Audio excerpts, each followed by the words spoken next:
Anies telah melakukan pengkhianatan terhadap Prabowo Subianto. Pasalnya, dulu sebelum mendukung Anies sebagai Gubernur Jakarta, Prabowo, Anies, dan Sandiaga Uno menaikkan perjanjian. Ada beberapa poin dalam perjanjian itu. Salah satunya adalah soal larangan bagi Anies untuk maju sebagai capres saat Prabowo ikut berlaga. Video tentang pernyataan Anies itu sempat beredar luas. Pendukung Anies langsung ngeles. Mereka menyatakan bahwa perjanjian itu sudah tidak berlaku.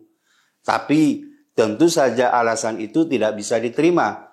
Kecuali jika benar tertulis di sana, perjanjian hanya berlaku untuk masa tertentu. Selama tidak ada keterangan tersebut, bisa digarisbawahi saat ini Anies telah berkhianat pada Prabowo. Ternyata bukan hanya video itu yang mengungkapkan adanya perjanjian tersebut. Belum lama ini, Menparekraf Sandiaga Uno mengungkapkan bahwa perjanjian tersebut memang ada, bahkan ditandatangani oleh 3 orang tersebut. Sandiaga dengan yakin menyebutkan, surat perjanjian itu dirumuskan oleh Fadlizon dan sekarang juga disimpan oleh Fadlizon. Maka jika ingin jelas tentang isi perjanjian itu, Fadlizon bisa bercerita banyak.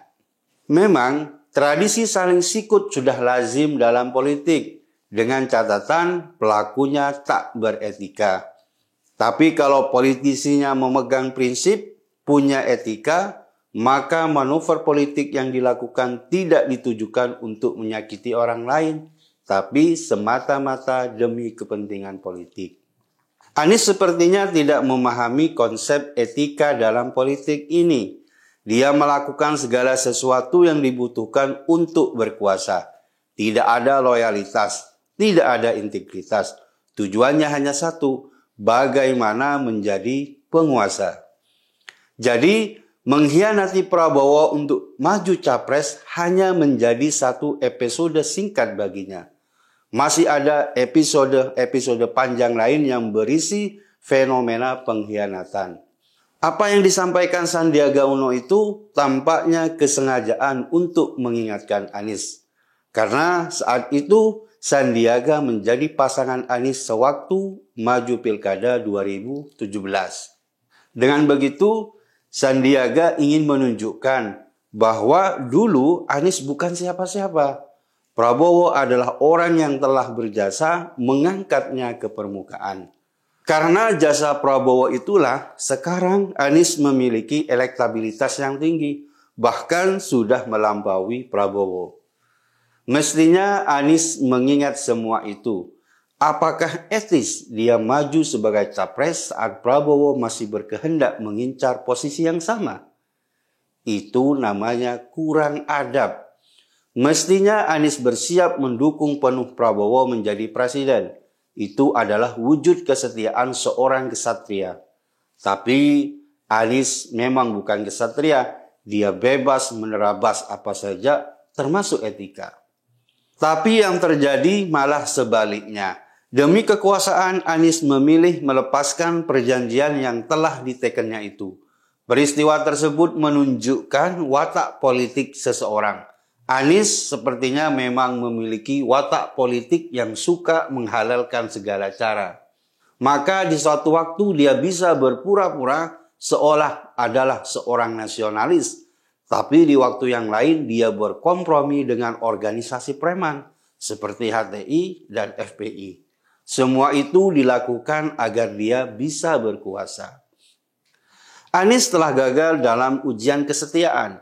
Dia hanyalah seorang oportunis yang rela melakukan banyak hal agar menjadi pemenang. Maka tidak aneh jika di awal dia berkuasa dulu, Anies sangat mesra dengan FPI. Tapi di akhir masa jabatannya, dia mulai merangkul pastor dan pendeta. Sepertinya dia mulai gamang saat melihat kenyataan bahwa para pendukung fanatiknya hanyalah minoritas untuk ukuran Indonesia. Kelompok radikal itu tidak banyak jumlahnya, meskipun mereka sangat militan di medsos. Kesaksian Sandiaga Uno telah cukup menjadi bukti bahwa perjanjian yang diteken Anies, Sandiaga Uno, dan Prabowo itu sungguh ada. Sekarang tinggal menunggu kejujuran Anies yang secara terbuka meminta maaf pada Prabowo. Menyadari bahwa ia telah melakukan kesalahan. Syukur-syukur jika kemudian dengan jantan dia memilih tidak berada satu panggung dalam pencapresan 2024. Tapi itu mustahil terjadi karena watak politik Anies sudah jelas. Dia akan melakukan apapun untuk berkuasa.